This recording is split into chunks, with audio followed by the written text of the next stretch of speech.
Hello नमस्कार good evening मेरी प्यारी शेरनियों। स्वागत है एक बार फिर से बहुत ही शानदार ज़बरदस्त सेशन में। पीपीटी प्लस सीएनएम के फीमेल हेल्थ वर्कर में नर्सिंग क्लास में आज लेकर हाजिर हैं प्राथमिक स्वास्थ्य देखभाल टॉपिक से टॉप 30 क्वेश्चन आज करने वाले हैं। तो सभी लोग जल्दी से जुड़ जाइए एकदम शानदार तरीके से। पिछले वर्ष के पूछे गए टॉप 30 क्वेश्चन आज करने वाले हैं। तो आइए सेशन की शुरुआत करते समय न बर्बाद करते हुए। तो यूपी के साथ साथ बिहार, राजस्थान, झारखंड किसी भी स्टेट एग्जाम की तैयारी कर रही हैं तो ये सेशन आपके लिए शानदार ज़बरदस्त होने वाला है। तो आइए शुरुआत करते हैं प्राथमिक स्वास्थ्य देखभाल के टॉप 30 क्वेश्चन की। सभी क्वेश्चन के आंसर देने की कोशिश कीजिएगा और लास्ट में कमेंट में जरूर बताइएगा आपके कितने क्वेश्चन सही हुए। तो आइए शुरुआत करते हैं एकदम बेहतरीन तरीके से। तो देखिए हमारा फर्स्ट क्वेश्चन आ चुका है। कह रहा CPHC में सी का अर्थ क्या है। CPHC का फुल फॉर्म होता है कंप्रेसिव प्राइमरी हेल्थ केयर।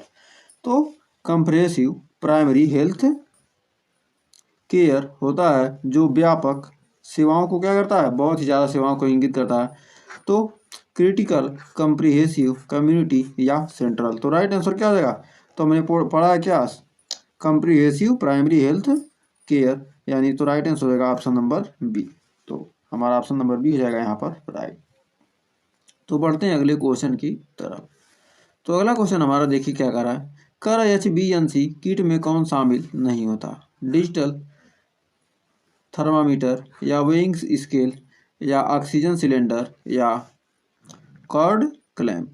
तो इसमें से कौन शामिल नहीं होता है CNCP में। तो राइट आंसर HbA1c में कौन शामिल नहीं होता है। तो इसमें होता है ऑक्सीजन सिलेंडर। ऑक्सीजन सिलेंडर क्या होता है, HbA1c में शामिल नहीं होता है। HbA1c किट में आवश्यक उपकरण होते हैं लेकिन ऑक्सीजन सिलेंडर नहीं होता है। तो बढ़ते हैं इसी के साथ अगले क्वेश्चन की तरफ। तो अगला क्वेश्चन देखिए क्या कर रहा है। कर RCH कार्यक्रम के अंतर्गत नहीं आता है कौन, फैमिली प्लानिंग या चाइल्ड इम्यूनाइजेशन या गेरिएट्रिक केयर या मैटरनल हेल्थ। तो कह रहा RCH कार्यक्रम के अंतर्गत कौन नहीं आता है। तो RCH कार्यक्रम के अंतर्गत कौन नहीं आता है। तो राइट आंसर हो जाएगा गेराइएट्रिक केयर। गेराइएट्रिक केयर यानी वृद्धजन की देखभाल RCH का हिस्सा नहीं है। यह मुख्यतः क्या था, मातृ और शिशु स्वास्थ्य के लिए किया होता है। तो बढ़ते हैं इसी के साथ अगले क्वेश्चन की तरफ। तो अगला क्वेश्चन हमारा कह रहा है VHSNC में न्यूनतम कितने सदस्य होते हैं, 5, 10, 15, 20।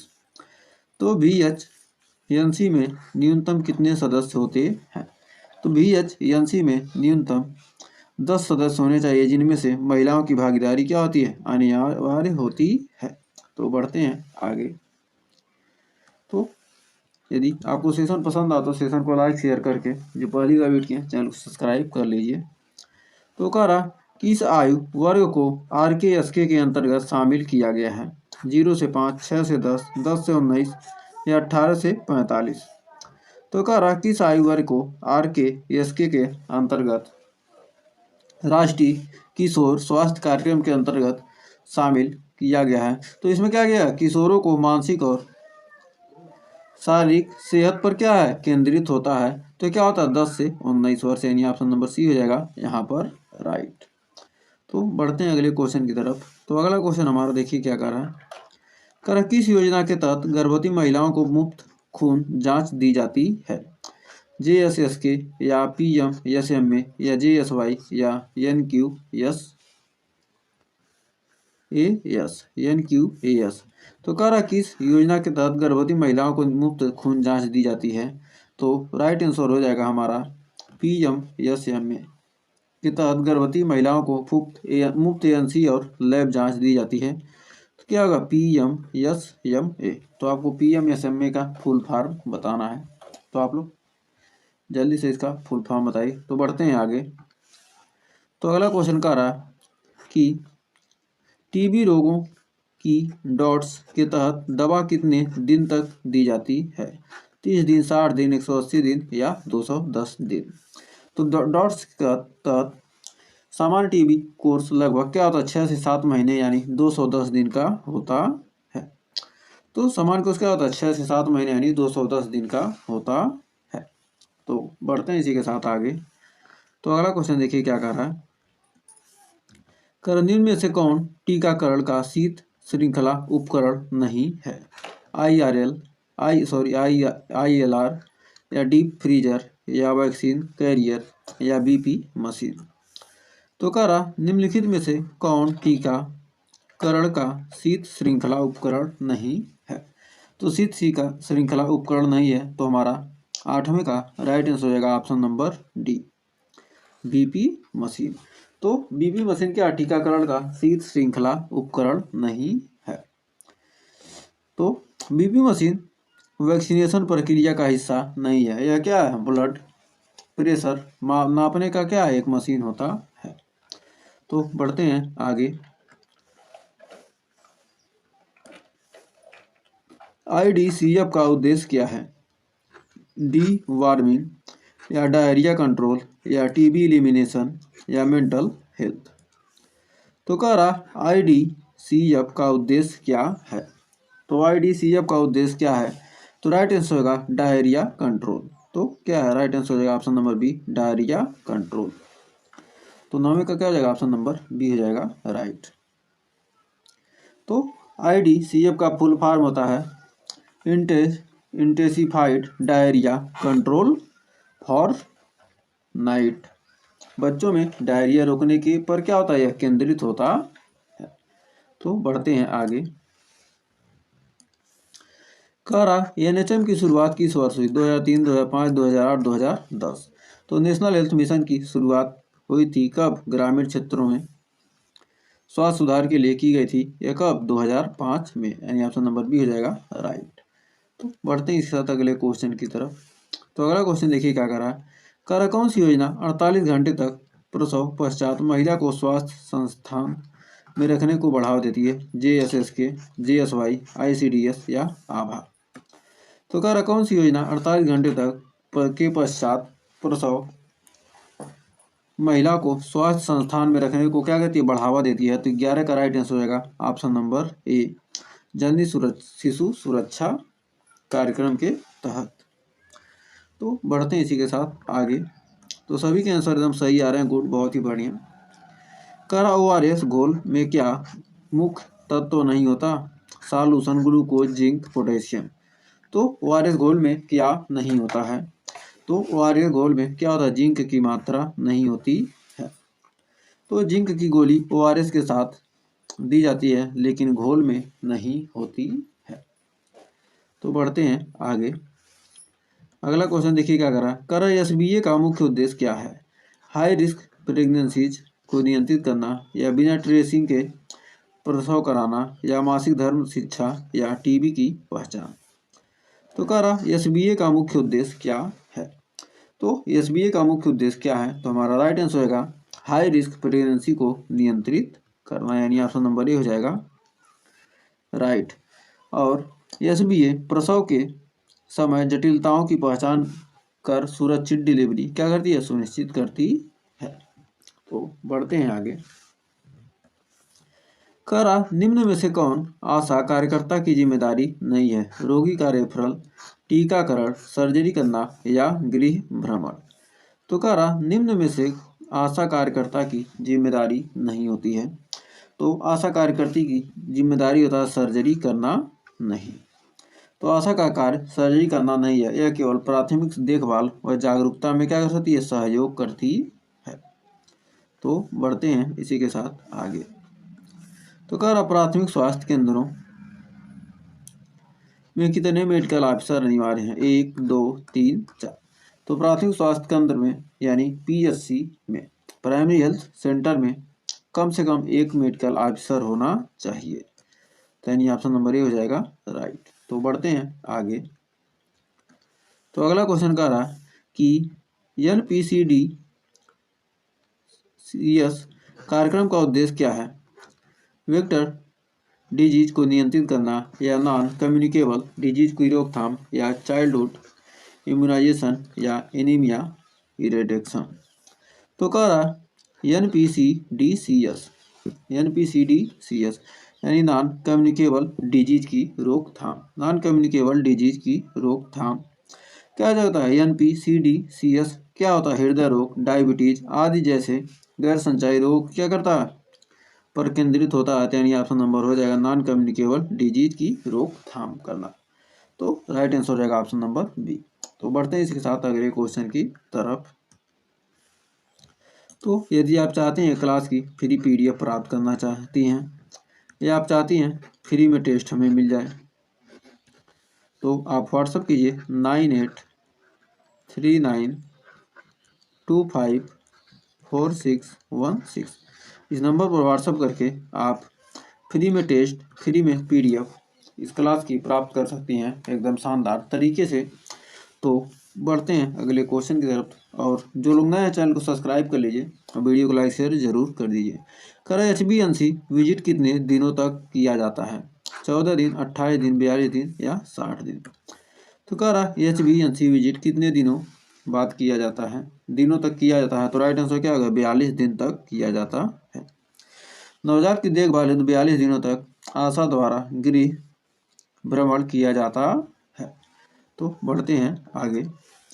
अगला क्वेश्चन क्या कर रहा है? कह रहा कौन सा दस्त से बचाव में सहायक नहीं है? ORS, जिंक, IV, एंटीबायोटिक या स्वच्छता?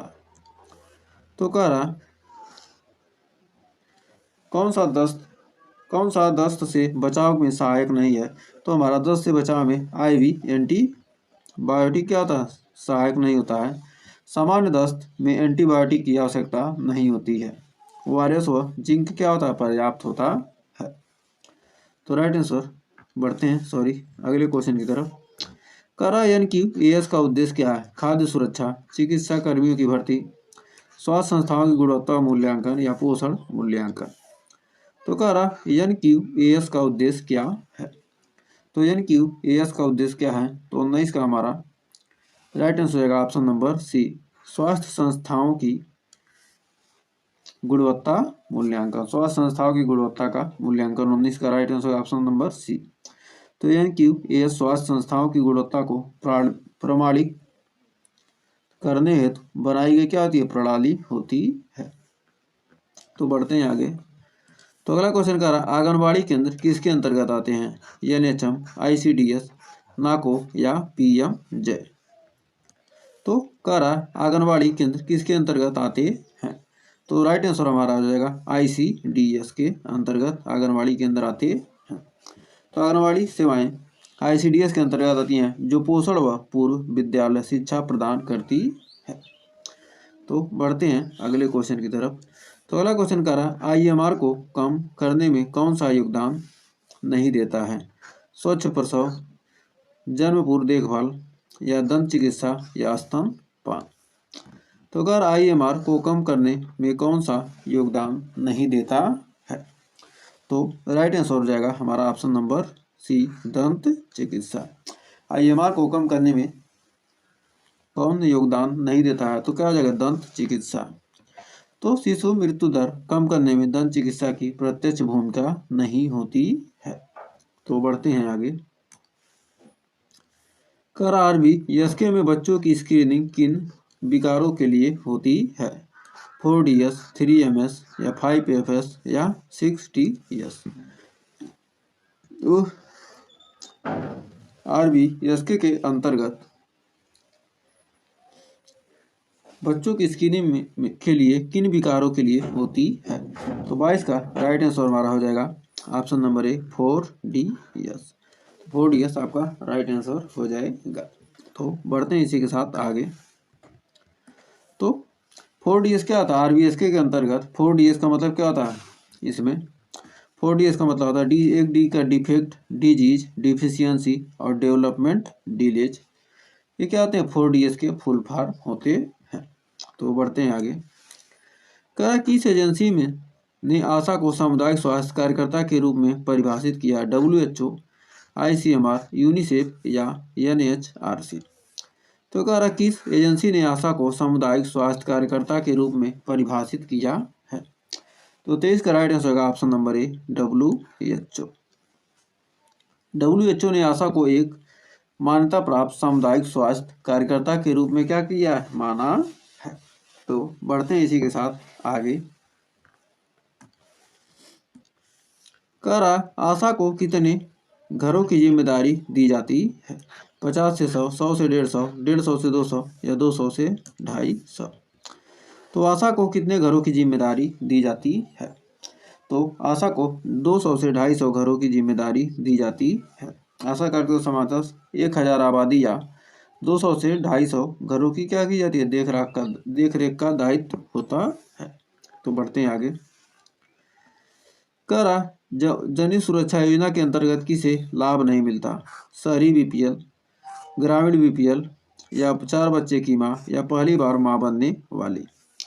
तो कह रहा जन सुरक्षा योजना के अंतर्गत किसे लाभ नहीं मिलता है? तो 25 का राइट आंसर हो जाएगा ऑप्शन नंबर सी, 4 बच्चों की माँ को।